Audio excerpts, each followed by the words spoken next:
Ever. Hello, folks. Welcome back to the show. I'm your host, Tim Walcott, Between Sets. I'm here with my co-host, Tyler Paterson and Tyler Morrow. We are graciously joined by Charles Smith. Charles, I'm going to throw it to you. Tell everybody what you do, briefly how you got there, and I guess we'll kind of take it from there. Yeah, sweet. Stoked to be here. Thanks for having me on. I'm a strength and conditioning coach at Fortius Sport and Health in Burnaby, British Columbia. I've been in the fitness industry for about 8 years, strength and conditioning for about 6. I went to Arizona State University, Go Devils, in Tempe, Arizona, Nice. in kinesiology. Moved up to Vancouver about 5 years ago, and have been here ever since. Worked lots with youth athletes, diving into some track and field, some swimming things at the national level as well. So kind of lots of different clientele, athletes, people, having fun with them all. Man, okay, I have the most important question of the podcast. We'll just open it up with. Sure. Is it true that ASU is the number 1 party school in North America? So I went there for the education. I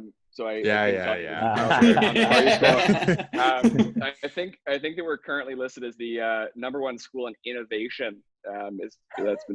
That's taken over as the party school. So nice. Yeah, the world's largest beer bong. They're very innovative there. Right. Yeah, innovative ways to party. There you go. So wait, were you originally from the States then, or are you from BC? I'm actually from Mississauga, Ontario. Oh, okay. Oh, wow. And then I bounced around a few times. Grew up in Dallas, Texas.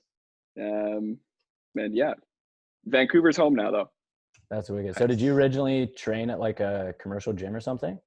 Like just as So first go was at LA Fitness in Mesa, Arizona.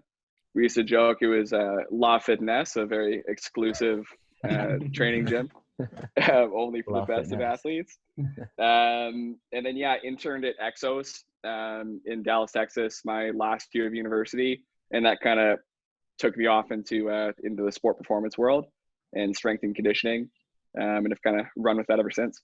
Nice. Well, let's take it even farther back, Charles. What got you interested in like the body as a whole, strength and conditioning? What made you want to go to college for kinesiology? Run us through that.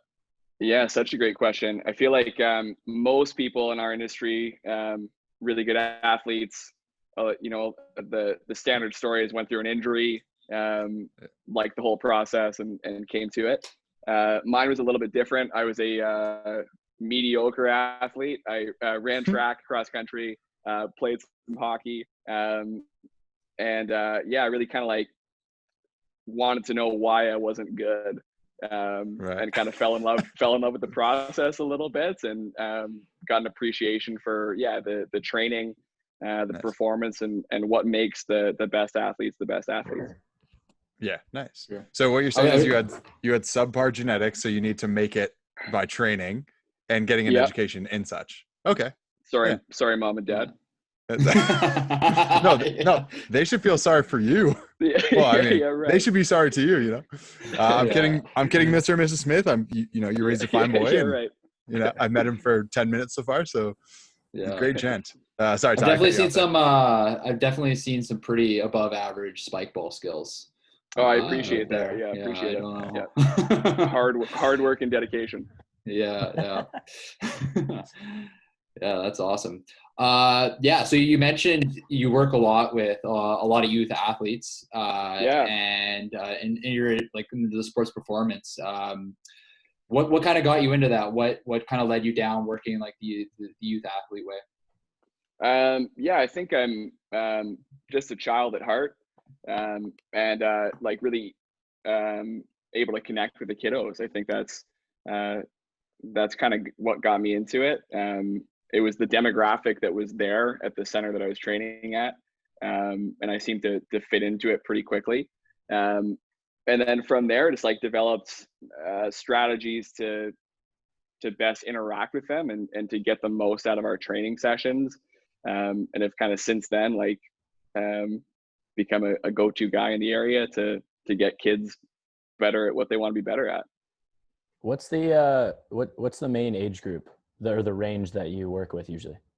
Yeah, so it's kind of like 14 to 19 is kind of the wheelhouse, but Okay. certainly younger than that if they show up, and we'll have fun with those kids too.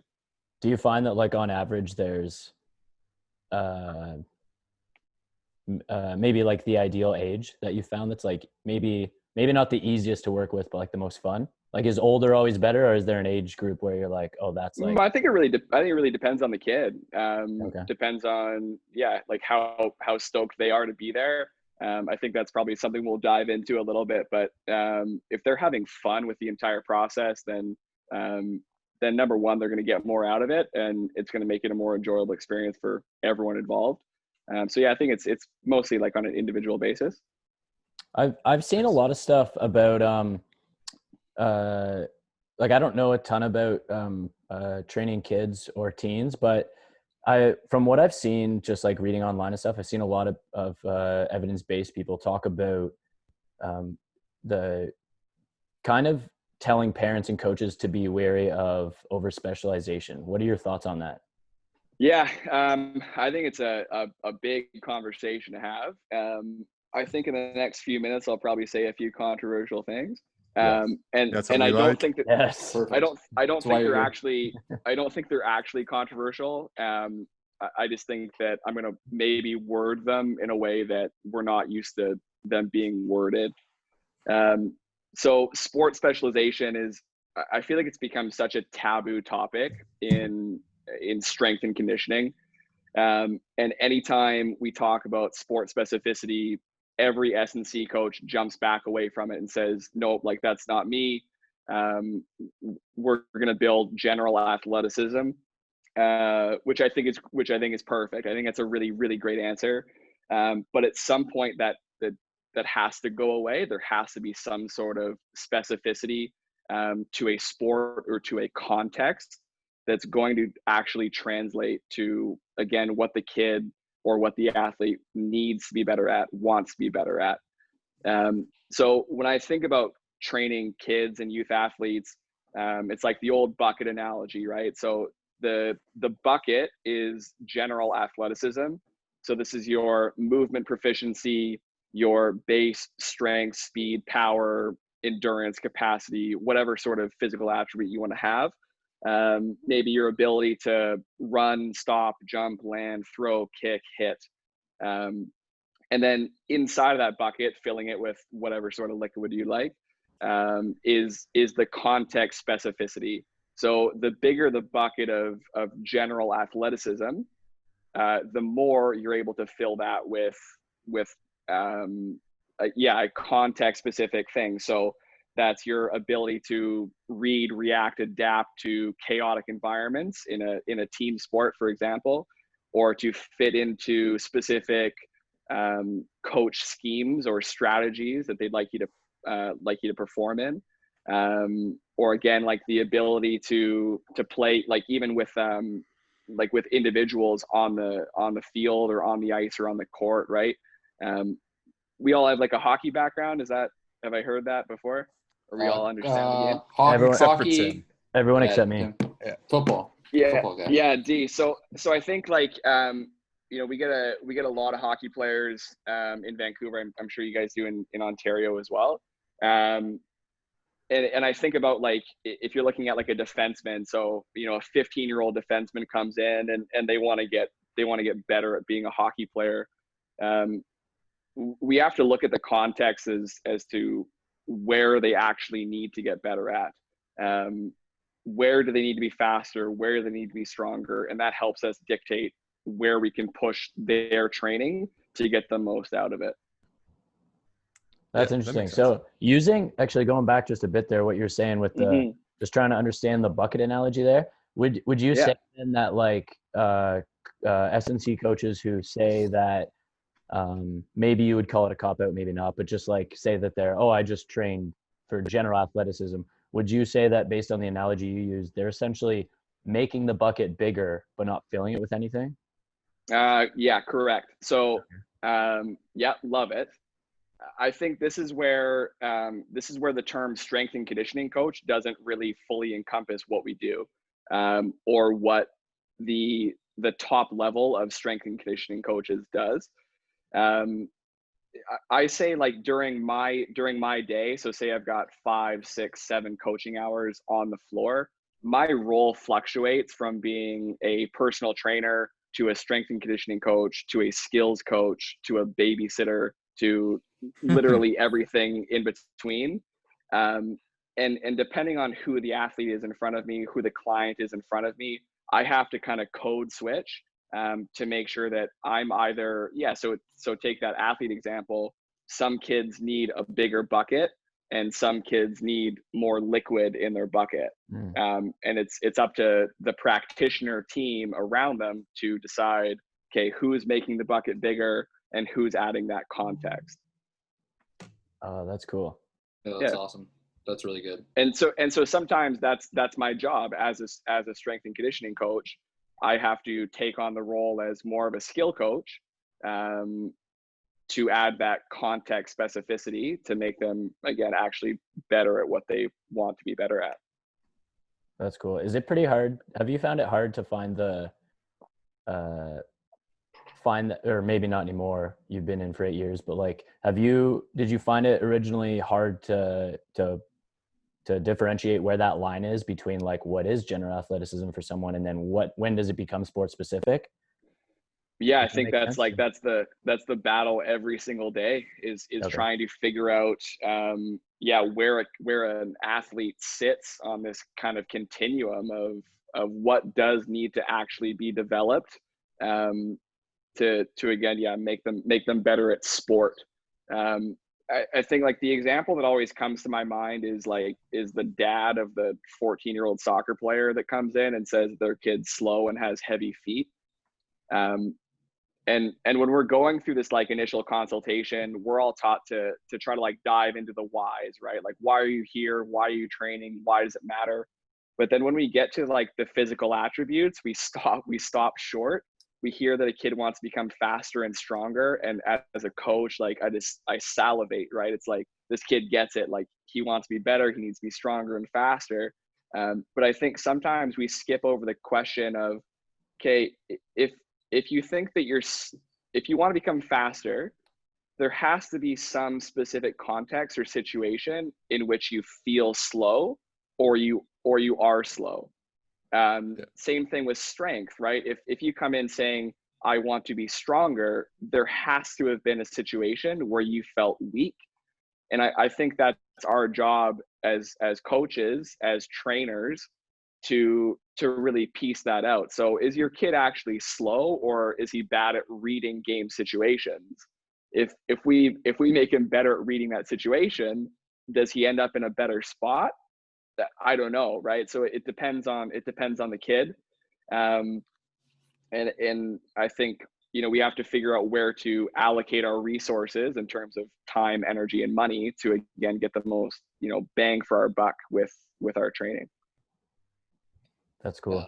Yeah, that's great. I feel like a lot of that it's like goals, context dependency, which essentially comes with experience, right? Being able to even connect with the youth athletes, especially, right? Like when you're like just being able to pull things out of them, like you kind of mentioned, like when they get it, and then it's like, okay, well, do they need to be able to read and react a little bit quicker? And then like, what type of drills can we come up with that would be more specific to their sport? Kind of like totally. Idea, right? And even like, maybe we need to be allocating time towards like film. Like, do they need to be watching video? It doesn't all have to come back to this physical aspect. I think for a lot of kids, it does. We do need to make their bucket bigger. But I don't think that we can completely ignore that context specificity. And as I'm in private strength and conditioning, so inherently the kid is coming to me because they feel like they're not getting something from their organization, from their team, and they need to take something to the next level. So we need to figure out what that is, again, to help them achieve what that is.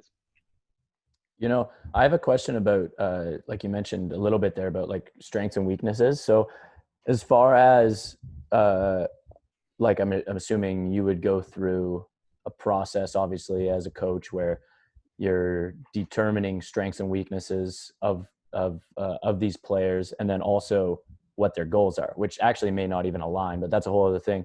Like, Yep. To preface, I remember hearing about, I don't follow CrossFit very much, but I remember hearing about a well-known coach who, and he still coaches a lot of like the top athletes. And when he was starting to become popular, he took over a bunch of athletes and he got them to focus very unproportionally or disproportionately towards their weaknesses. And essentially what happened, the theory goes anyways, a lot of these athletes dropped down when they first started training with him. I don't know where they're at now, so I don't want to sound like I'm disparaging him. But what had happened is when they started training with him, they originally lost their spots where they were usually in the games. And it's because the theory goes anyways that their strengths, they totally lost their strengths, and their weaknesses maybe got a bit better. Maybe they did, maybe they didn't. But the fact is that they weren't putting enough focus into their strengths, if that makes sense. So do you have any thoughts on that, as far as like, because I think that's kind of a cliche, and maybe it's true, maybe it's not, but your thoughts specifically on train your weaknesses, literally just that kind of slogan? Because a lot of people think that, but then I've also heard the opposite, where it's like you train too much on your weaknesses, you neglect your strengths, and then you lose your strength being your strength, if that makes sense. Yeah, I think it depends on where you are in this long-term athletic development plan. Okay. I think the younger you are, biologically, the more we can try to level things off. So it's bringing your weaknesses up. And yeah, that might mean that your strengths come down a little bit, but again, they're not really your strengths or weaknesses yet, because you haven't matured yet to a level. Or maybe you're just a novice in a new game and you don't understand the game yet. So again, we can't accurately measure your strengths and weaknesses. As you get further along this long-term athletic development plan, so now we're talking about elite CrossFitters who they've peaked, essentially, right? Like they're in the best of they're participating with the best of the best. Their and pretty strengths much and all of them have weaknesses come from other sports too. Like they were good at it. Right. Yeah. Like their strengths and their weaknesses are their strengths and their weaknesses, and they're there for a reason. So I think, yeah, like the 1% increase that we could top up their strength goes a lot more. It goes a much further way than trying to bring up their weakness, whatever sort of percent, right? I think, the more you get towards that elite end, it's, like, own your strengths and be really good at a few things. Yeah. Now, would you also say that it's more important when you're coaching a kid to make it more fun, or do you think that's equally important for adults? Oh yeah, equally, if not more. Like there's sort of like this inherent fun level to being a kid. I think like there's whatever it is, life that gets in the way that brings us down as we age. But I think, like for sure, like adults have to have a good time throughout this whole process as well, and that helps with adherence and compliance. And the more you show up and the more you do the work, then the better results you get. The better results you get, the happier you are. It's like this positive feedback loop of fun, and I think that's a great way to start it. Yeah, I think that's probably like when we work together, that's probably one of the biggest takeaways I saw from like yourself, Charles, is your ability with adult clients to make it fun and add that component of like gamification. I think like that the component of play is generally lost when people think of like working out. And I think it gets it's undervalued, whether like it's just like playing a game for a warm up, or even like at the end of a workout, or keeping track, and like even if it's like an AMRAP and like you're getting back into the CrossFit, since we're all such big CrossFit guys. Dude, I just bought Metcons off someone, so yeah. Yeah. So, but yeah, it's adding that component of play and adding that component of fun. And I think like you totally encompass that. Like you make training fun, and you're out, like when you're out on the floor, and like it's like whether it's adults, whether it's kids, it's it's 110% effort like every time, and it's just like a whole lot of fun, right? Yeah, I think man. That's a big part of what you bring like to training, right? Yeah, I appreciate you saying that. Like, it definitely is something that I consciously like try to bring to the table, and try to inject some fun and positivity to every training floor that I'm on. I think, one of the reasons that sometimes fun like starts to slip away is, especially in the adult populations, is like this concept of fragility. Like, we see this like laundry list of injury and medical history that someone's accrued for 50 or 60 years, and like we're scared to do anything fun with them, and that leads this like just monotonous, boring routine, where there is, it's just like it's not an enjoyable thing. So I think, like just understanding that people are resilient, and they want to have fun, and they want to enjoy the process, and that doesn't mean they're not working hard and getting after it. Yeah. That's actually one of the reasons why, one of the arguments to specificity, where if you make a kid specialize too much and just work on their weakness, and let's say it's one weakness and it's the same thing over and over, they're going to start to not enjoy it anymore. They're going to start like potentially resenting their sport, not wanting to do it because they're like, it's too hard, it's not fun anymore. So same thing with like an adult. I don't think there's much of a difference, other than the fact that, like you were saying before, Charles, these kids have an inherent level of fun. I think they enjoy it because it's not like homework, I suppose. But a lot of adults, like, they're going to stop if you don't make it fun. Like Tim, Tyler, and I guess, we're all personal trainers as well. And we understand that you have to get people to enjoy it, or they're not going to remain consistent, and consistency is the key, right? So I think that was one of the arguments to specificity that I got in with people, where if kids play other sports, it's kind of like fun. They get to master another movement. And I don't think it's necessarily going to make them worse at their sport. And the argument is, doesn't make them better. And that kind of remains to be seen, I suppose. Maybe the three of or four of us all have different viewpoint on that, but I know Tim's itching to say something, so go for it, dude. Oh, I was going to ask something totally irrelevant. I agree with what you're saying. Sure. I'm just like, my wheels are spinning as far as, because we haven't really had anyone come on the show, I think, that have any experience with training kids, at least to the level that you do, So one of the things I was thinking of is, have you had an issue, and maybe you still do, with kids that you're training and their parents getting in the way? Oh yeah, look at that smile, Charles. You have a million stars, beauty. don't you? Yeah, great. So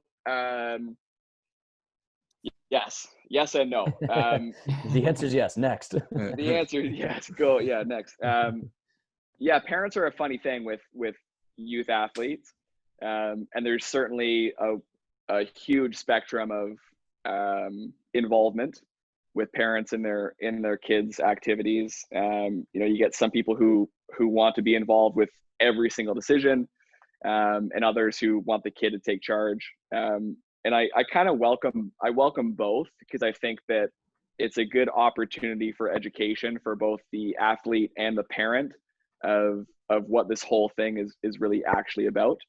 I think your question is probably more geared towards that, like that helicopter parent. Totally. And I mean, for sure, like there's parents texting me right now about their kids' schedules the next day. But I think setting expectations, like firm expectations right from the beginning, is really, really crucial when it comes to parents. Making sure that they know that this is their child's time. It's their kids' time. It's not theirs. I highly discourage parents being on the training floor. I highly discourage parents being visible during the training session. I'm happy to go talk with the dad afterwards for an hour and a half if they want to, about what we did, and everything, the reasoning behind everything. But again, I find that you can get so much more out of the kid if they know that mom and dad aren't there and critiquing them, and they're not going to have to talk about their performance in the gym on the car ride home. That makes sense. Which I know, a lot of us dreaded leaving sporting events. True. Oh, Charles, I got like Oh, sorry. Go ahead, Ty. I see that you want to go next. Yeah. Okay. Yeah, it's all good, man. You kind of mentioned like setting those expectations and communication with the parents. I'm sure you've probably seen some younger athletes go through like a bit of a burnout stage. Just wondering like if you've done anything and like what your kind of strategy is to address that in terms of communication with both the athlete and then along with the parents as well. Yeah, I think being the coach is it's a special relationship with the kid often. And it's a relationship that they often feel like they can share more openly about how they're feeling about maybe it is sport or school or whatever else is going on with their life. So I take that super seriously and making sure that like I am an open door for them for whatever they want to chat about. So yeah, I mean, certainly if they come to me and say they're not enjoying playing whatever sport it is, like it's a real like adult conversation about it. I think that's a cool opportunity to teach kids, how to have good conversations and communicate effectively. So yeah, I mean, we have a real sit down, and it's not between sets. It's our own Ooh. time to go chat about it. He dropped the podcast. He just won the game. He won the game. In the podcast. Yeah. Favorite podcast guest from now on. Yeah. Charles killed it. Perfect. It's on your podcast bingo, eh? Yeah. Everyone take a shot. That's on the drinking game. Yeah, exactly. Yeah. Perfect. Yeah, and then with parents, I think we don't have a true like athlete coach confidentiality agreement, but there is some respect to that. So I think in the conversations with parents, it is like it's trying to suss out how much they know, and how much they've seen with their kid, and then if it's appropriate to have that conversation, then we have that conversation. But I try to put it in the hands of the athlete, of the kid, and let them own that situation. And if they need my help owning that situation, then I'm happy to help out. Nice. That actually leads me into like kind of two questions here, Charles. The first one would be like with the parents. So now understanding kind of your perspective on how the parents get involved and that you want the kid to kind of run the show to a certain extent. Do you ever suggest to the parents that like the kid needs something different? So like a certain diet, sleep regimen, or like, do you, or again, back to your original point, is it just a conversation between you and the athlete? Yeah, it's interesting. I think when it comes to diet, when in doubt, refer out. Sure. I'm lucky enough to be surrounded by some really, really great practitioners, from registered dietitians to sports psychs to physios, chiros, RMTs, you name it. So if there's ever something that I feel like is not directly in my scope, in my wheelhouse, then I've got a lot of great people to push them towards. If the question's about diet, nutrition, depending on the age, I find that if they're younger than 16, that conversation always starts from the parent. The kid is not asking you about nutrition if they're younger than 16. Like I not once have I had that conversation. It's always the parent being concerned, sometimes rightfully so, a lot of the times rightfully so. So it is, yeah, I mean, it's having maybe kind of like the quick conversation with the parent and then referring them to someone who can have a much better conversation with them.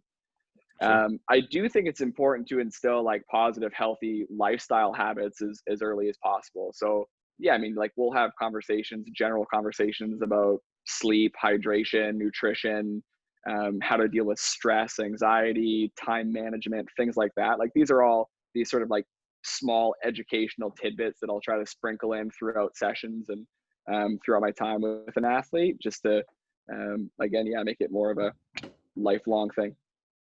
Do you ever get a parent hire you and really, once maybe in the consultation or the first meeting, it becomes clear that they really just hired you so that you would agree with them of what's wrong with their kid or what they want their kid to do? If that makes sense? Yeah, totally. So my stance on this is I know a lot of people that would turn that parent and turn that kid away right from the get-go. They would say, this is not for me. This is not what I do. I respect that. I think that any one of those situations, again, is a chance to be a positive influence on that situation.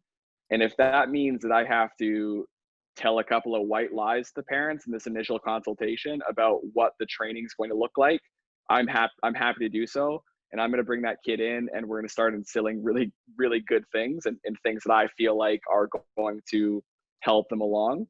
And then, it's about getting trust and getting buy-in and having the athlete know that what you're doing with them is in their best interest.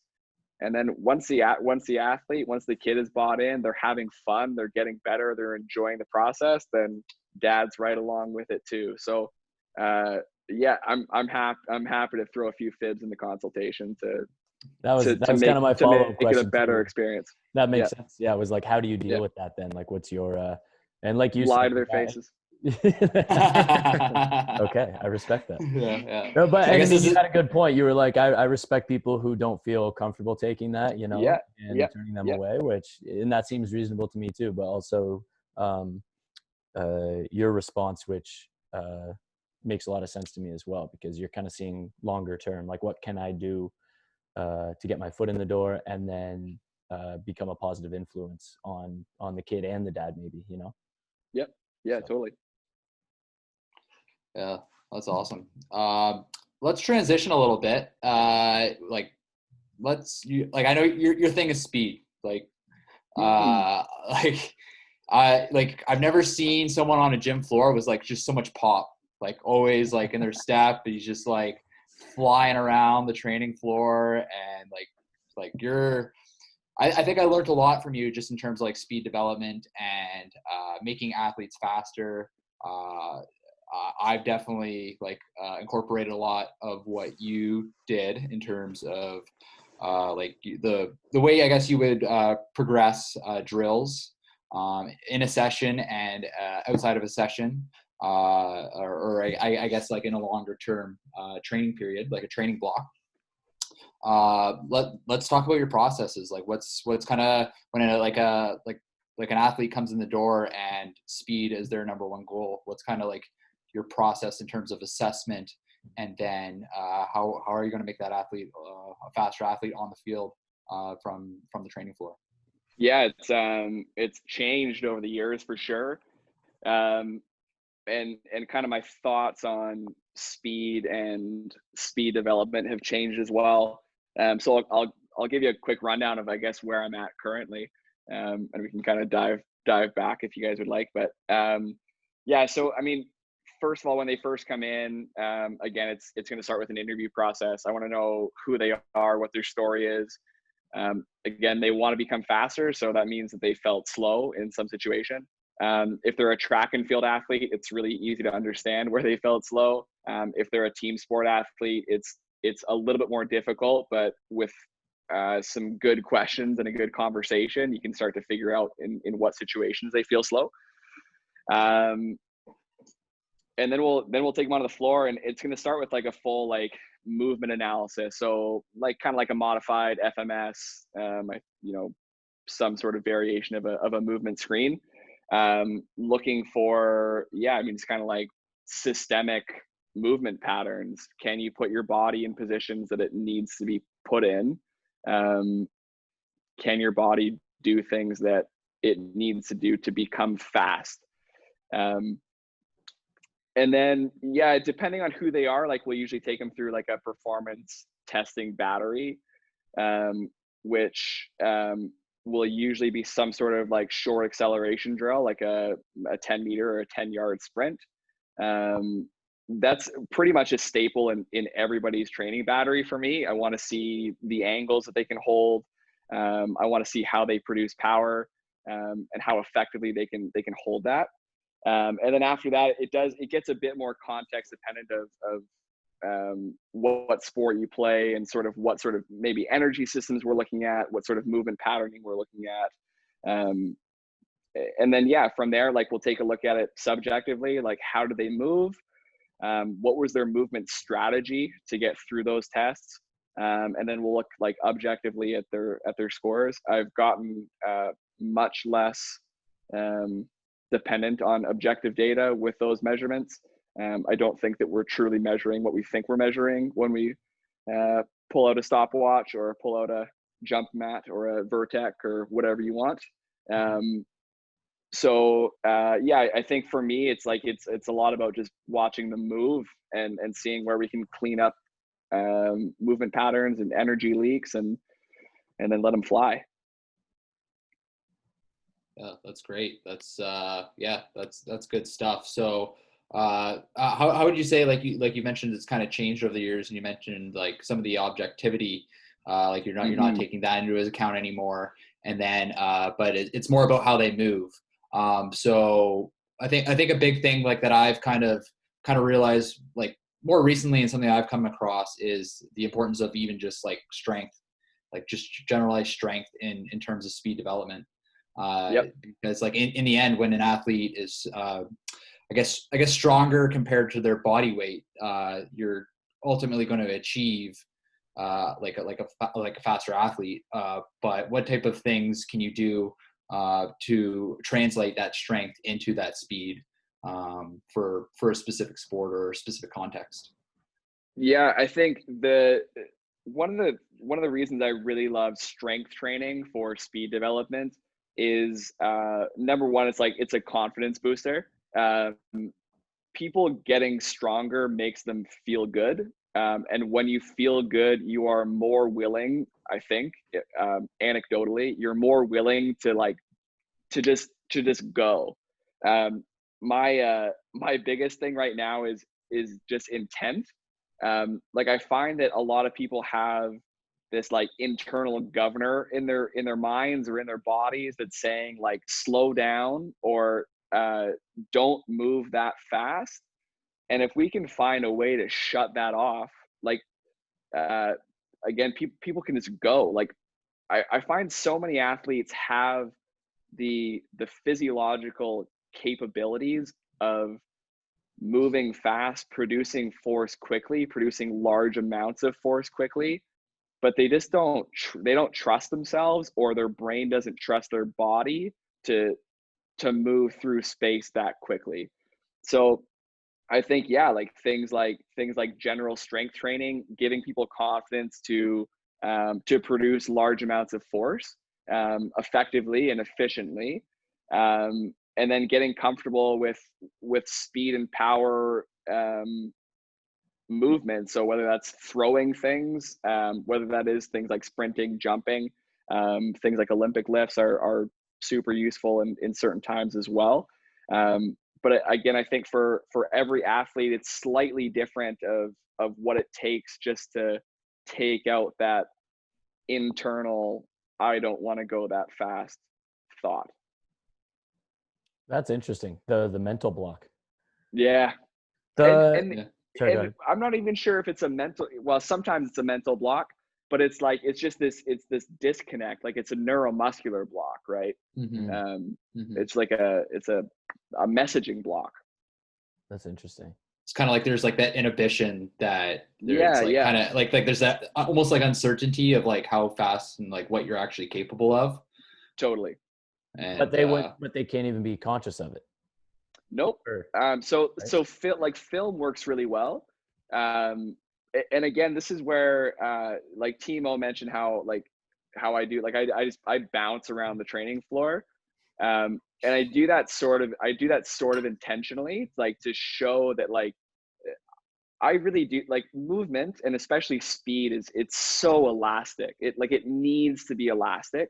And obviously there's a large spectrum of how people produce force and how people produce force quickly. Some people are more elastic by nature. Some people are more on the force end, like they actually put force into the ground. But the springier you can get, the more efficient you are, right? Like we've got all of this stored energy in our muscles and tendons. Like we need to be using this. So I do that intentionally around athletes. I bounce around, I'm springy, I'm jumping, like they can see this elastic nature of the human body. film them, and I let them watch themselves, and I say, like, you can see, like, it looks like you're stuck in mud, or it looks like you're wearing concrete shoes.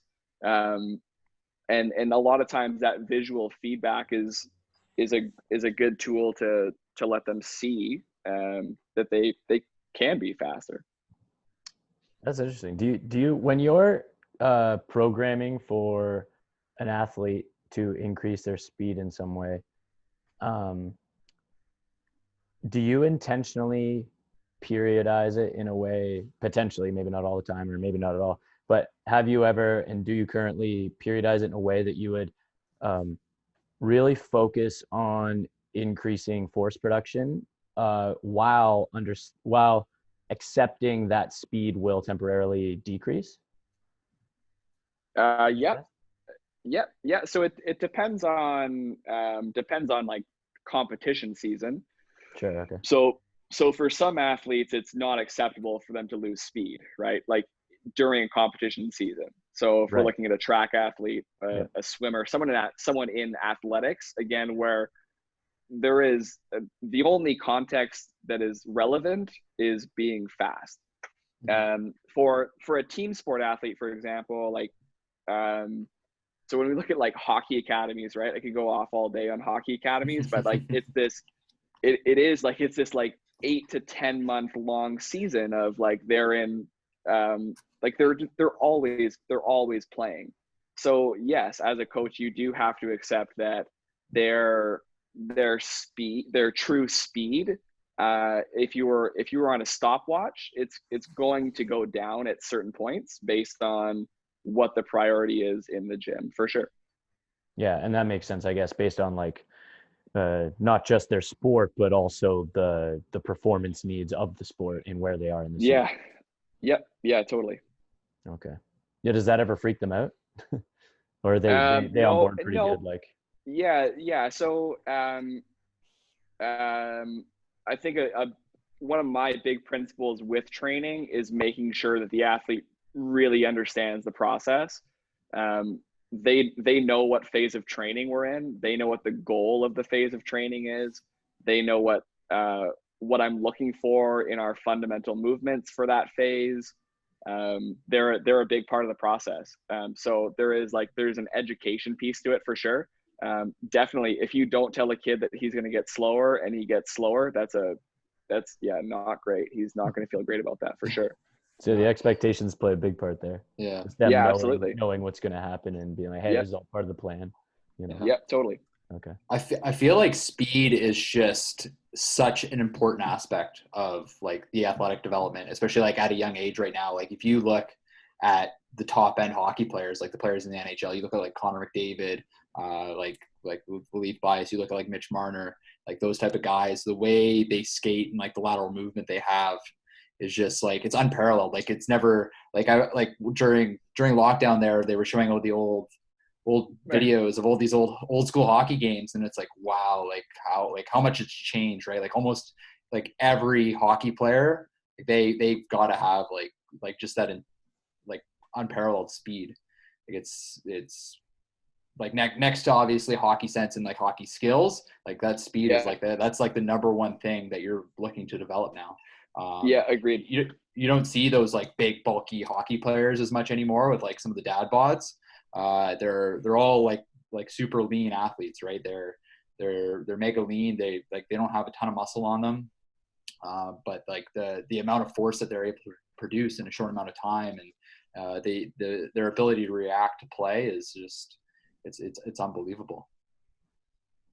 Yeah, I think it's interesting, like the switch in like game styles. I find so often like in elite athletics, it's almost self-selecting of who makes it to that level. And so certainly like in the 80s, the 90s, even the early 2000s in the NHL, like you had to be that big. And I think like the self-selection to get to that level of elite hockey is now shifting, where if you are bigger, stronger, and slower, you just don't make it to that next level. You don't make it to to junior A or to NCAA, and you're not going to make it to the NHL. So I think, yeah, like the smaller, the faster kids, it's their time to shine for sure. What I'd say with that speed, I think it's really interesting. Like we would all unanimously say that Connor McDavid is the fastest skater in the NHL. Pretty much. I feel like. I actually think he lost in the skills competition. Right. I forget He did. Totally. to who, but to Matt Barzal. Right. Yeah. So yeah, the BC boy. Yeah, exactly. So this is kind of like where I wanted to take this with contextual speed, right? And why it matters not just to be physiologically fast, but to be fast within the context of what you're trying to do. So we all think that Connor McDavid is the fastest skater in the NHL because if you watch an Oilers game, he is literally everywhere. Like you can't ignore him. He's back checking. He's hard forechecking. He's got the pockets, hard streaks in the neutral zone. He's literally everywhere. And the context of the Oilers playing style allows him to do that. And now we've got a guy like Matt Barzal, who is statistically the fastest skater in the NHL. We can talk about that data point if you want. It probably doesn't really match up. But why do we not think that he's the fastest skater in the NHL? It's like, the Islanders play this defensive style. They don't allow.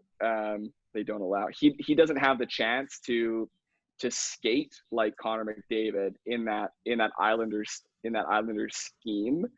So again, I think like when we're looking at speed development, again, going back to that question of why do you feel slow? Like Matt Barzal doesn't come in ever and say, I feel slow. Connor McDavid never comes in and says, I feel slow. But there's a distinct difference, I think, if you were going to watch game film, that one of them looks substantially faster, and that's Connor McDavid, because the context allows him to look faster. Well, all of his other skills come into play. Like he's actually able to stick handle and be fast, not just fast in a straight line and then a curve, right? And yes, where other players are and where his players are, like he's got that hockey sense that, debatably you can't really teach. Like there's a reason why he's, debatably one of the best hockey players of all time, right? Yeah, agreed. So it definitely makes sense. So it's cool. Everything that you're saying, Charles, it really makes sense if I were to try to surmise it into a point, and tell me if I'm completely wrong. But obviously everything's context dependent, and it depends what the weakness is to a certain extent of like how it actually affects their game. You know what I mean? So it does make sense that you have to find out what the actual goal is. Like, are they in what context are they slow? In what context are they weak, or whatever it is? It could just be like their hockey sense that maybe you can't teach, and you should just not completely dismiss that goal, but work on the other things, or work on things that will get them to that point without, unwittingly, they won't know that what you're going to do is helping them to get to that point. Yeah, bingo. Do you ever get people where they're athletes specifically, where they're so far inundated with sports specific stuff, where you're like, oh, they need way more general athletic training? Yep. Is that most of them, or just because like they just do the sport most? Yeah, we're definitely seeing it more with like the hockey academy style. Like definitely we've got 14-year-olds who can't stand on a single leg. And that's not a great thing. It's not a good story, but we had one of our off-season hockey camps a couple years back. We had this like conditioning day on Fridays, and it was it was supposed to be like it's a fun circuit, right? Like not really, it's just like get the guys going. And I think the interval was like 40 seconds that they had to work for. And one of the stations was jump rope. It was skipping rope. And we had this group of like, I don't know, it was like 18 to 20 junior hockey players. And it wasn't myself that was running the session, but I got pulled aside afterwards later in the week, or on the weekend maybe, by that coach, and said like, hey, like guys are really loving the programming, but like they just feel like they can't jump rope for 40 seconds, and they can't push themselves for 40 seconds in the jump rope. They keep like dropping the rope, they keep hitting themselves in the back. And it was kind of like a funny moment at the time. It's like, these kids can't jump rope. And then it made me think, it's like, yeah, like they are missing this general athleticism. Like they can't bounce on their feet and get a rope over top of their head and find that timing. And I challenge all of them to go find an NHL player who couldn't jump rope for 40 seconds. And I don't think you could. The level of general athleticism that it takes to get to that elite level of sport skill, I think is huge. And that was kind of like, that was an eye-opening moment for me that these kids, like totally just need to be exposed to more variables. We need to show them more and let them become good at a lot of different things. Yeah, true. Yeah, definitely makes sense. That's unbelievable. 40 seconds, right? Like you would think that would that most like athletes that are at like a junior level or something would have come across at least jump rope, or even like 6 seconds, man. 6 seconds, yeah. Like they were having to struggle getting going. Yeah, 2 jumps. I guess they're not getting into the CrossFit. They're not doing any double unders anytime soon. Yeah, right. Let's we'll kind of get into like wrapping some things up, and we'll kind of get into a few final questions here. What's like you see a lot of strength and conditioning coaches, personal trainers spending a lot of time foam rollers, smashing, whatever, applying different modalities, vibration therapy, soft tissue. Even sometimes you see soft tissue therapy being done in terms of like a personal training session or like a strength conditioning session. What's kind of your opinion on personal trainers kind of taking the role in terms of applying different modalities that you would generally see from like a different practitioner, like a massage therapist or a physio or something like that? Yeah, I think know your scope and stay within it. We are at a disadvantage in strength conditioning and personal training because we don't have a governing board. We don't have a college that decides what that specific scope of practice is. So it is left up to individuals to make those calls on their own. I don't think people use those modalities effectively. I don't think that they're doing what they think they're doing. When I see S&Cs or personal trainers using tools like actually like putting their hands on, like I think what we're often doing is we're putting pressure on painful parts of the body and thinking that's doing something. I'll refer out to the massage therapist here, but I think that you can sometimes get lucky and get a positive like neuromuscular like short-term response to that, where maybe pain decreases for a short time and you're able to load that tissue. Maybe that's a good thing, maybe that's a bad thing. But I would say for the most part, like keep your hands off. I think foam rolling, lacrosse balling, self massage is great. And then I think the other piece of this conversation is what you guys have been talking about the last couple of weeks in terms of self-efficacy, that there are some really great tools to again provide those short-term adaptations that people can use on their own, and they don't need me pressing into their whatever. Yeah, that's why you send them to me, the massage therapist, and I'll press on their painful spots and get paid for it. Yeah. Sure. Yeah. Well, I was personally offended. I was personally offended when you said that, Charles. But it's whatever. No, you went from best podcast guest to somewhere in the middle there. But so when you're doing it though, there's a system to it, right? There's a system. There's a strategy to it. There's a well thought out process to what you're doing. I don't think that occurs on the training floor very often. when it's a personal trainer or an S&C doing that. Yeah. Well, it's funny, Charles, the more you listen to the podcast and the more you get to know me, you'll understand why, like, I actually don't think soft tissue therapies do pretty much anything to a certain degree. So I agreed with what you said before, where you're like, it's not doing what people think.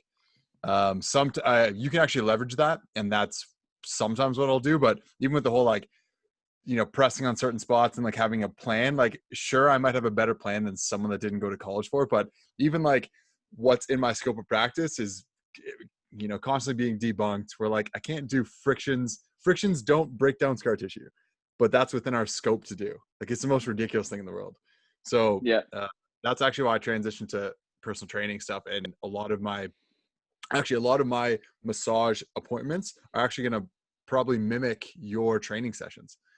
I'm working on people's development of certain things that, like, I do have some athletes, but even just the general population, like, there's something to be said about strength and conditioning to help a person kind of overcome a neurological block, a mental block, a actual physical limitation that is actually causing their chronic whatever, XYZ. You can kind of put it in there. So I think hopefully, my hope is that you'll start to see everything kind of morph into one thing altogether, and kind of getting all these foam rolling and all that shenaniganery, Yeah, totally. I think it was on a couple of pods ago. I don't remember the guest you guys had on, but you're saying kind of like in that ideal world, it's, there's no longer chiros, physios, RMTs. It's all the same thing. You go to the same school, you learn the same techniques, you learn the same like actual science, and then it's up to you as the individual to develop your approach to optimize human performance. And I love that. I think strength and conditioning, personal training should be in that same group. Every single one of those practitioners needs to understand what exercise, what movement proficiency can do in terms of pain management, and making people feel better, perform better. Definitely. I think that's partly why you're also seeing, like, at least to a degree, in like the evidence-based movement, you are seeing like a lot of clinicians that care about keeping up with current research and stuff. You're seeing physios and chiros become a lot more similar than dissimilar. And then while they had maybe different schooling, they actually have similar approaches, different letters next to the name, they have similar approaches. And like even Ty, who's an RMT, could be in that camp now too. Yeah, it's interesting. Mm-hmm. Definitely. Yeah. No, I forget. I remember that conversation, but I forget which guest that was. Yeah, because I remember saying that was my ideal world. That is my is my brainchild, and I'll stand by that. I'll stand by that. I feel like a lot of the guests that we do chat with, and like the reason why people we bring the people on that we do is that we all have that similar mindset in terms of like where you kind of using like the best evidence that's out there to kind of formulate our processes and give the people in front of us the best bang for their buck, essentially, right? Because in the end, if you're selling like voodoo blah, like stuff that's not going to like work or like be any good, then like there's no value. Like they're like just like simply put, right? You mean you don't want to pimp yourself out for a ring dinger? I do want to get one at some point just to like understand why. Yeah. You want to empathize. You're like, it's R&D, man. I need to go for my own learning. Going off what you said, Ty, I can't wait for a podcast guest to come on and be like contradictory to like what the three of us believe, because we're sort of in an echo chamber, and that's the reason why we have these guests on, because I'm like, oh, I like their philosophy, I want to talk to them. I couldn't wait for Charles to be like, here, and the three of us would be like, are you out of your mind? And then big drama, and I could throw it on YouTube, throw it on Instagram, and it would get millions of views. But I don't know, Charles, like, you just said real stuff. You actually said like, how much time do we have? I can get weird. Yeah. There's definitely some things that could be said. So but like in the end, like Charles has like a lot of like, he's got years of experience working with youth athletes, right? So he's got that different mindset and different approach, which is like absolutely fantastic, right? Like like in the end, like you're impacting someone's life and you're enacting influence. And I know I've had those influences when I was younger, and that's kind of like what's gotten me into it, right? Is there's the positive experiences that you have with exercise and allowing it to be fun and keeping that like element of play in it, right? So kind of talking about the fun side of things, like what kind of music you got going on in the gym? Like what are your workout playlists going on these days? Yeah, so I say they're not guilty pleasures if you're not if you don't feel guilty about them. That's true. But yeah, it's sort of just like any sort of bad pop music. One Direction still top of the list for sure. Yeah. Boy. 1D's great. You put on Drag Me Down by 1D and everyone's going pretty good. So Harry Styles has a new banger out. What is it, like Watermelon something? He's got a couple of hot tracks. Watermelon Sugar Tie. Come on. Yeah, Watermelon Sugar. Yeah, would recommend listening to the new Harry Styles album. If you don't PR to like a country song or a pop song like Ariana Grande or something, then we can't be friends. We can't be friends. Love it. All about it. Yeah, if you only PR to like Slipknot and stuff, something wrong with you, you know? Yeah. Come on. I think, man, Jason Derulo, like Savage cheating. Love right now. Yeah. Oh boy. Well, all right, take it easy, Ty. Maybe off my radar, yeah. Oh man. Okay, well, boys, I don't see where we go from here. This is beautiful. I mean, I do have a million more questions for Charles, but we can save it for a part 2 because we definitely have some good questions lined up that we want to go through. But we'll definitely go through rabbit hole kind of too much. So I want to do the honors of thanking you for coming on, Charles. This was awesome. We have not had a conversation like this on Between Sets, and I'm glad that you did the most talking because I think people are kind of sick of us. So no, it was nice, fresh perspective. I'm glad that you confirm my bias, so I'm happy with you. But again, the tiniest little bit like disappointed that it wasn't, this big thing. I can't wait for someone just to slam their laptop closed or something. Part 2, man. Part yeah, 2. Part 2. Oh yeah, we could get a little weird. Yeah, cool. Yeah, if you guys don't have any more questions or concerns or anything like that, I'll sign off. I'll leave it to you guys real quick, and then I'll sign off. Anything? No, we're all good. Okay. You got any good jokes, Charles? Buddy, I wish I did. No. It's for those for the two of you guys. That's one of my icebreakers with all my athletes. Is it started out as like a real question. They'd come in, I asked them if they had any good jokes, and it's become just kind of like this long running standing joke of if they have any jokes. They never do, nor do I. But it's a good way to crack the icebreaker is just crack asking, the ice. Yeah, exactly. I'll give you guys one that my girlfriend's obsessed with right now because she's the cutest little thing. It's a family show, Ty. Oh, wow. No, it's a good one. It's a really nice one. It's family friendly. How do you make a tissue dance? You put a little boogie in it. Nice. There you go. So she's loving it. Yeah, I know. Oh, no. That hurt me. That hurt my feelings. That's it's almost one of those like what's the best time to go to the dentist? That joke, I'm like, I get offended, but it's are we trying to increase our audience or decrease? Yeah. Hey, it's at the end, Yeah. This one nobody's still listening. No, they're all gone. As soon as I start talking to you, like, oh, okay, see ya. I do have a question, Charles, that I ask every guest, and I don't think I did it on the last podcast because we had too many guests. But hang on, my headphones actually just cut out for a sec here. Give me one second, boys. This is the most important part. Yeah, and he didn't even prep for it, so you're actually going to drop it on him last minute. I know. I apologize, Charles, but you're going to nail this one because you're a smooth talker. If there was one thing you'd want every single person on this planet to know, what would it be? Ooh, it's a big one. I'm glad that I'm a fan of the pod because I did know this was coming. Damn it. I know. Yeah. Shoot. Sorry. Yeah. Can I cheat and have two? Of course. Yeah. Okay. So I've got two for kind of like two different populations, I guess. For practitioners, people like ourselves, I want to remind everybody that human bodies are really cool, and it's our job to help people exploit that coolness. Like our job isn't to make everyone a cookie cutter mover, or to develop perfect posture or whatever it is. Embrace the uniqueness and let people move the way that they're designed to move. You're hired. Yeah, You're hired. Coming to work for Motus. Yeah. And then from the client, the patient, the athlete perspective, just being your own advocate for your care and for your performance. Do your research, challenge us as practitioners, ask us questions, be a part of the process, because you know your body best. Dude, well said. Like Again, that was, you you just said that it's like you read the Motus Strength website or something. It was beautiful. And again, you went right back up to favorite podcast guest. You did it, Charles. Yeah, sure. It's been some like peaks and valleys here. Yeah, it's a roller coaster ride. That's what we're looking for. Yeah. Well, I'm gonna open up the red carpet for you then, Charles.